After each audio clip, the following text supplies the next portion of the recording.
Assalamualaikum warahmatullahi wabarakatuh. Saya Ariel Wicaksono, mahasiswa Universitas Cyber Asia. Video ini dibuat untuk menyelesaikan ujian tengah semester mata kuliah Cyber Security Management. Baik, jadi di sini saya diminta untuk melakukan identifikasi dan memaparkan suatu kasus nyata yang boleh meliputi UMKM, atau startup atau organisasi yang pernah atau berpotensi mengalami ancaman cyber. Di sini saya melakukan identifikasi terkait kasus yang terjadi di Indonesia pada bulan November tahun 2000.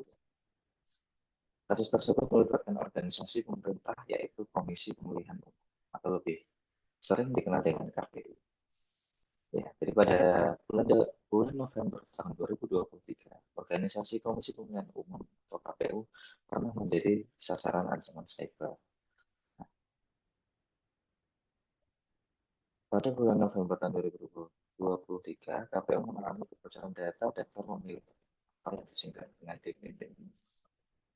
Data yang bocor ini melibatkan 204 juta data pemilih yang meliputi nama, NIK, nomor KK, nomor KTP, jenis kelamin, tanggal lahir, status pernikahan, alamat lengkap, dan juga kode TPS. Hacker dengan nama Jimbo menjual data tersebut sekitar 1,1 miliar rupiah. KPU melaporkan kejadian tersebut kepada BSSN dan aparat penegak hukum.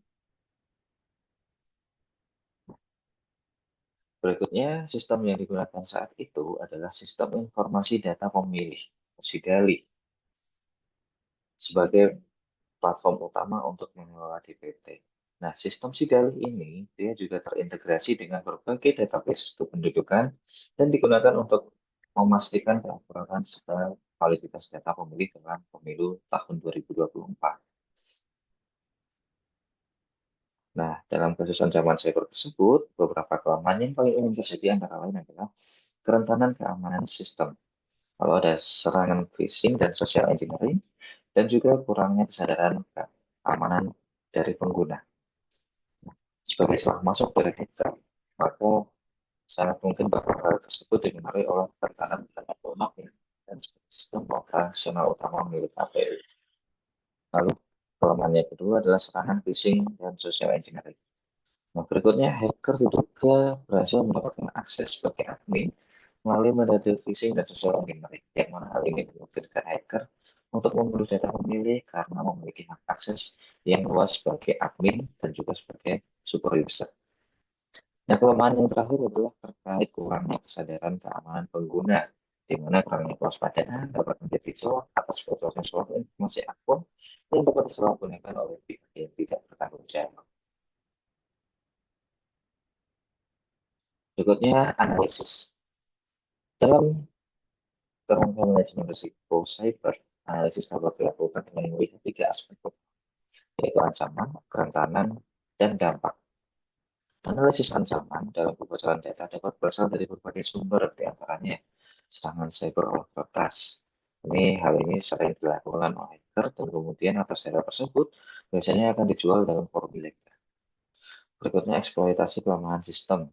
Melalui sistem informasi yang kompleks dan terintegrasi dengan berbagai platform lain, akan meningkatkan risiko eksploitasi oleh pihak yang tidak bertanggung jawab. Lalu berikutnya juga terkait penyalahgunaan data oleh pihak ketiga. Data yang bocor berpotensi untuk disalahgunakan. Nah, berikutnya kita masuk ke analisis kerentanan. Dalam analisis kerentanan, beberapa kelemahan yang menyebabkan kebocoran data adalah antara lain yang pertama, keamanan sistem yang lemah, yang memungkinkan peretas dapat dengan mudah membobol sistem keamanan dari perangkat lunak yang digunakan. Berikutnya, kurangnya autentikasi yang kuat. Peretas diduga memperoleh akses sebagai admin, sehingga dapat melakukan penarikan data karena mendapatkan hak akses super user. Berikutnya, kurangnya kesadaran terhadap keamanan cyber. Pengguna sistem bisa jadi kurang waspada terhadap keamanan cyber sehingga muncul potensi kebocoran data melalui kelalaian hak internal. Analisis yang terakhir, yang ketiga, yaitu analisis tentang dampak dengan cakupan yang sangat luas. Nah, risiko yang mungkin timbul adalah terhadap demokrasi ya dampaknya. Jika peretas memiliki hak akses super user sebagai admin, maka peretas berpotensi untuk mengubah hasil pemilu dan memanipulasi data pemilik. Ini sangat menyeramkan ya. Ya, alhamdulillah ini tidak terjadi ya. Berikutnya adalah penyalahgunaan data pribadi. Informasi profil seseorang yang didapatkan dari kebocoran data yang cukup lengkap dapat disalahgunakan untuk melakukan kejahatan, khususnya kejahatan finansial. Contohnya seperti berpura-pura menjadi pihak bank dan menelpon nasabah gitu ya. Lalu dengan menggunakan data nasabah, pihak yang tidak bertanggung jawab ini dapat melakukan kejahatan di bidang finansial. Nah, berikutnya adalah terkait menurunnya tingkat kepercayaan publik terhadap sistem pemilu. Kebocoran data ini dapat menyebabkan masyarakat menurunkan tingkat kepercayaannya terhadap organisasi KPU dan lembaga hiburan.